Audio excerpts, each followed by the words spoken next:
ನಿಮ್ಮ ಅಪ್ಪಂದ ಯತ್ನಾಳ್ ಇದ್ದಾರೆ. ಅಬ್ಬಬ್ಬಬ್ಬಬ್ಬ ಆ ಸ್ಪೀಚೆಲ್ಲ ಕೇಳಿಬಿಟ್ರೆ ನೀವು, ಪ್ರತಾಪ್ ಸಿಂಹ ಅವ್ರ ಸ್ಪೀಚೆಲ್ಲ ಕೇಳಿಬಿಟ್ರೆ ಅದು ಅಸಭ್ಯ ಅನಿಸಲ್ಲ. ಏಕಾಏಕಿ ಸರ್ ನನ್ನನ್ನು ಪೊಲಿಟಿಕಲಿ ಕೌಂಟ್ರ್ ಮಾಡಿ, ತೊಂದರೆ ಇಲ್ಲ. ನಾನು ಪ್ರತಾಪ್ ಗದೆ ಹೇಳೋದು, ಐಡಿಯಾಲಜಿಕಲಿ ಬಾ. ಲಾಸ್ಟ್ 10 ಇಯರ್ಸಲ್ಲಿ BJP ಕಾಂಟ್ರಿಬ್ಯೂಷನ್ ಫ್ಯಾಕ್ಟ್ ಸಮೇತ ಬಾ. ನಾನು last 10 years Congress contribution UPA 1 UPA 2 ಅಲ್ಲಿ ಏನಂತ ಫ್ಯಾಕ್ಟ್ ಸಮೇತ ಬರ್ತೀನಿ. ಜನ ಜಡ್ಜ್ ಮಾಡಲಿ. ಇಂಥ ಡಿಬೇಟಿಗೆ ಬಾ, ಪ್ರೂಫ್ ತೊಗೊಂಡು ಬಾ. ಏನಾದರೂ ಮಾತಾಡಿದ್ರೆ, ಈಗ ನಾವೇನಾದರೂ ಸರ್ ನಾನು ಫ್ಯಾಕ್ಟ್ಸ್ ಇಟ್ಕೊಂಡು ಕೌಂಟ್ರ್ ಮಾಡ್ತಿದ್ದೀನಿ ಸರ್. ನಾನು ಯಾವಾಗ ಕಂಟ್ರೋಲ್ ತಪ್ಪಿದೆ ಅಂದರೆ ಹಂದಿಗಳ ಜೊತೆ ಗುದ್ದಾಡಬಾರ್ದು, ಕಾಡಂದಿಗಳ ಜೊತೆ ಗುದ್ದಾಡಬಾರ್ದು ಅಂತ ಈತ ಸ್ಟಾರ್ಟ್ ಮಾಡಿದಾಗ ನಾನು ದಡ್ಡ ಶಿಖಾಮಣಿ ಅಂದೆ.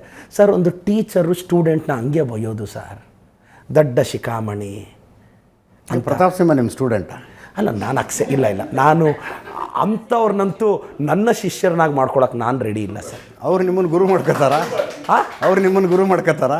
ಅಲ್ಲ, ಮಾಡ್ಕೊಳ್ಬೇಕು. ಯಾಕೆಂದರೆ ನನ್ನಿಂದ ಕಲಿಯೋ ಪಾಠ ಜಾಸ್ತಿ ಇದೆ. ಇದು ನಿಲ್ಲದು ಯಾವಾಗ? ನಾನು ನಿಲ್ಲಿಸಿದ್ದೀನಿ. ವಿಶ್ವೇಶ್ವರ ಭಟ್ ಸರ್ ನೆನ್ನೆ ಟ್ವೀಟ್ ಮಾಡಿದ್ದಾರೆ, ನನ್ನ ಗುರುಗಳು. ಹೌದು, ನಾನು ಗೌರವಿಸ್ತೀನಿ. ಈಗ ನೀವು ಹಿರಿಯರು, ನನ್ನ ತಂದೆ ತಾಯಿ ನನ್ನ ವೈಯಕ್ತಿಕ ತಂಟೆಗೆ ಬಂದರೆ ಸರ್, ನನ್ನ ಮೇಲೆ ಒಂದು ಕಲ್ಲು ಬಿದ್ದರೆ ನಾನು ಲಾರಿ ಲೋಡೆ ಅನ್ಲೋಡ್ ಮಾಡೋದು, ಅನ್ಲೋಡ್ ಮಾಡೇ ಸೆಟ್ಲ್ಮೆಂಟು. ನನ್ನ ಮೇಲೆ ಒಂದು ಕಲ್ಲು ಹಾಕ್ತೀಯ, ನಾನು ಲಾರಿ ಲೋಡೆ ಅನ್ಲೋಡ್ ಮಾಡ್ತೀನಿ. ಮತ್ತೆ ಮಾತುಕತೆ. ಆತ ನಿಲ್ಲಿಸ್ಲಿ, ನಾನು ನಿಲ್ಲಿಸ್ತೀನಿ.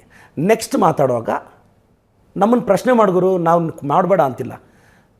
ಗೌರವಾನ್ವಿತ ಸಿದ್ದರಾಮಯ್ಯ ಸಾಹೇಬ್ರೆ ಅಂತ ಸ್ಟಾರ್ಟ್ ಮಾಡು, ಗೌರವಾನ್ವಿತ DK ಸಾಹೇಬ್ರೆ ಅಂತ ಸ್ಟಾರ್ಟ್ ಮಾಡು. ನೀನು ಪ್ರಶ್ನೆ ಏನಾದರೂ ಕೇಳಿದ್ರು ನೋಡೋಣ. ನೀನು ಸ್ಟಾರ್ಟ್ ಮಾಡು ಲೀಗೇಸಿನ. ನೆಕ್ಸ್ಟ್ ಪ್ರಶ್ನೆ ಮಾಡುವಾಗ ಮಾನ್ಯ ಶಾಸಕರಾದ ಪ್ರದೀಪ್ ಈಶ್ವರ್ರವರೇ, ಐಡಿಯಾಲಜಿಕಲಿ ನನ್ನನ್ನು ಕೇಳಲಿ, ನೀನು ಎಷ್ಟು ಕೆಲಸ ಮಾಡಿದ್ಯಾ, ನಿನ್ನ ಕಾಂಟ್ರಿಬ್ಯೂಷನ್ ಏನು, ಯಾವ ಊರಿಗೆ ಎಷ್ಟು ದುಡ್ಡು ತೊಗೊಂಡೋಗಿದ್ಯಾ, ಏನು ಅಭಿವೃದ್ಧಿ ಮಾಡಿದ್ಯಾ, ಪೊಲೈಟಾಗಿ ಕೇಳಿ ನಾನು ಆನ್ಸರ್ ಮಾಡಲಿಲ್ಲ ಅಂದರೆ ತಪ್ಪು.